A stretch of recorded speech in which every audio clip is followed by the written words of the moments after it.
Base failure is one of the worst things that can happen on a job. Once your job's complete and something goes wrong in your base, it's a serious failure.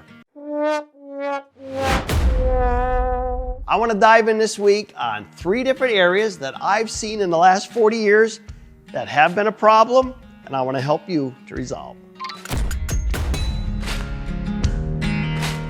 We're going to get started, but before I do, make sure to stick around to hear point number 3, because that's something that is extremely valuable. So number 1 I want to talk about, and this is void space. This is in your base when you're digging out, and we have a lot of areas that we don't have control over.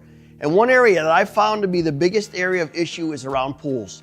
A lot of piping going underneath there, whether it be electrical or water, and a lot of void space takes place. A lot of times it gets backfilled with sand, but if you got 2 round pipes setting on top of each other and just sand dumped in, and even with compaction, it's hard to fill that void space in that little V that's open there.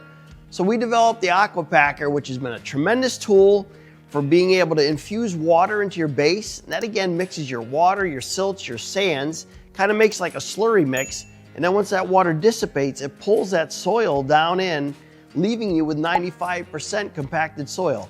So this is great for around pools. It's great for bulkheads or hatchways, around columns. Say you're doing, even at my house, at a pole barn. I've got an area there where I've worked around the posts to make sure that I'm not gonna have sediment over time. So this is a great tool, a simple tool. Hook it to your garden hose. There's nothing worse than doing an amazing, beautiful job, and then maybe 3-4 years down the road and seeing this thing start to slowly shift and sink.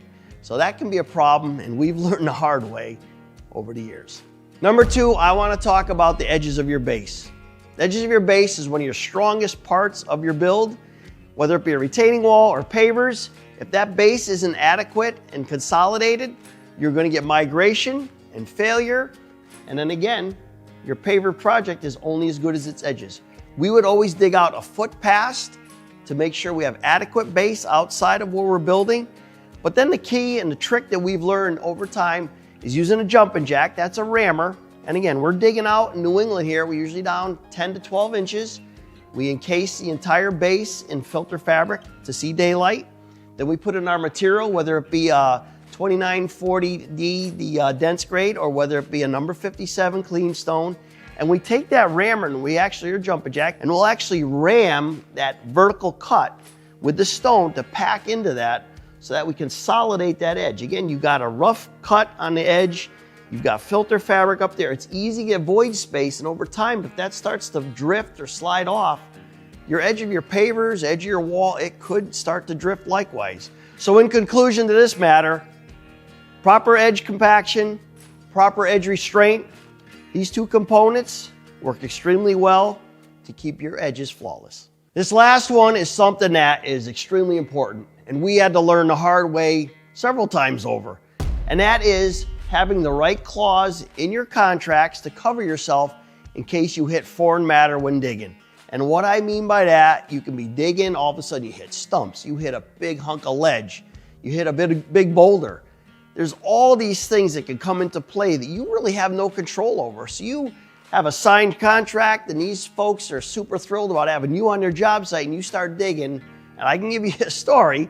We actually did a job, and it was right on the property line. This customer wanted a retaining wall. It was 200 feet long by about 3 feet high, and we started digging. Well, we hit what we call a stump dump.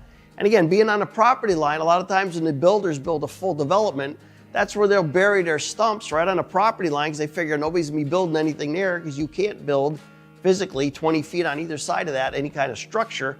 However, that doesn't pertain to retaining walls. And we hit this stump dump, and we ended up started pulling and pull. Well, you end up with truckload after truckload of stumps pulling out of there. You got that huge expense. The homeowner says, I wasn't anticipating this. I'm not paying for it. So if you don't have a clause in your contract to cover yourself when you hit stumps or you hit this large ledge, it's on your dime, it's on your time. And it can be extremely costly, thousands, 10,000s, it can add up very quickly. And again, we're in business to make money, and yet we want to be fair. Include it in your contract, you will not regret it. So that's it, just those 3 points. Hopefully this gives you something to think about. If you want to find out more about compaction, check out this video here. Stay tuned for next week, Hope to see you then. You're still here? Click the video on the screen. That's what most contractors watch next.